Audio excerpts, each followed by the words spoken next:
शुभ सकाळ मंडळी. श्री स्वामी समर्थ.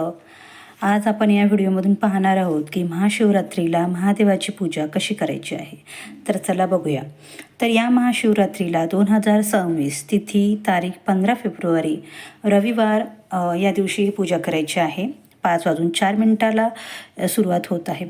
या महाशिवरात्रीला शंकराची पूजा केल्याने महादेव आपल्या भक्ताची सर्व इच्छा मनोकामना पूर्ण करतो. आता ते कसं बरं, तर आपण लहानपणापासूनच ऐकलेलं असतं की महादेव शंकर हे भोळा शंकर म्हणून म्हटलं जातं.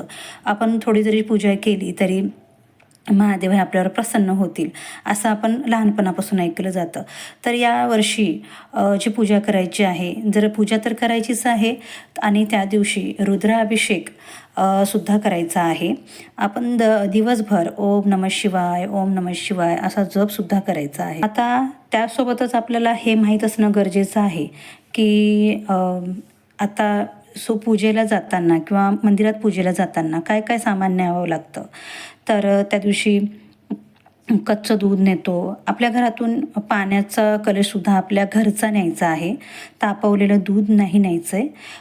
फुलं न्यायची आहेत, ती पण पांढरी जी शंकराला प्रिय असतात. त्यासोबतच बेलपत्रसुद्धा 3 पानाचं हे शिवांचे सगळ्यात आवडतं आणि प्रिय असतं. पांढरी फुलं, नारळ हे सगळं घेऊन जायचं आहे.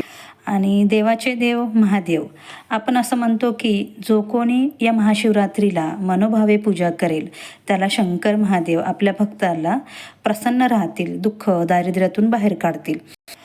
तर महाशिवरात्र म्हणजे काय, तर भगवान शंकराची ही खूप महान रात्र मानली जाते. म्हणजे शंकराची जी रात्र असते ती रात्र खूप मोठी आणि महान रात्र असते. तर म्हणून तिला महाशिवरात्री असे म्हणून ओळखले जाते.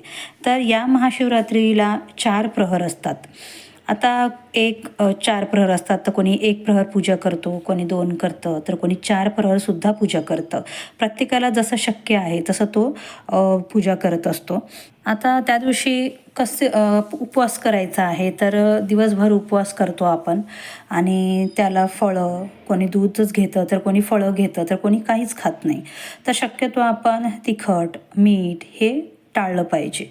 आणि प्रत्येकाने जमत असेल तर शिवस्तुती म्हणा, शिवांचा जप म्हणा, 108 वेळा जप म्हणा. तर असे हे केल्याने 7 जन्माचे पाप निघून जातं आणि आपल्या आयुष्यामध्ये पैशाची भरभराट होऊ लागते, सुखाची भरभराट होऊ लागते.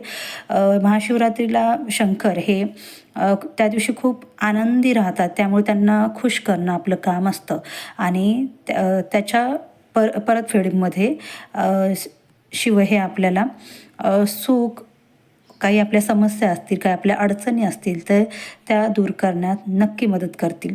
तर या महाशिवरात्रीला एक गुप्त अशी वस्तू घरात आणायची आहे, त्याची पूजा करायची आहे. असं केल्याने सुद्धा घरातील दुःख, जे काही त्रास, पैशासंबंधी जे काही समस्या असतील त्यासुद्धा निघून जातील. अशी पूजा करायची आहे. सगळ्यांना महाशिवरात्रीच्या खूप खूप शुभेच्छा.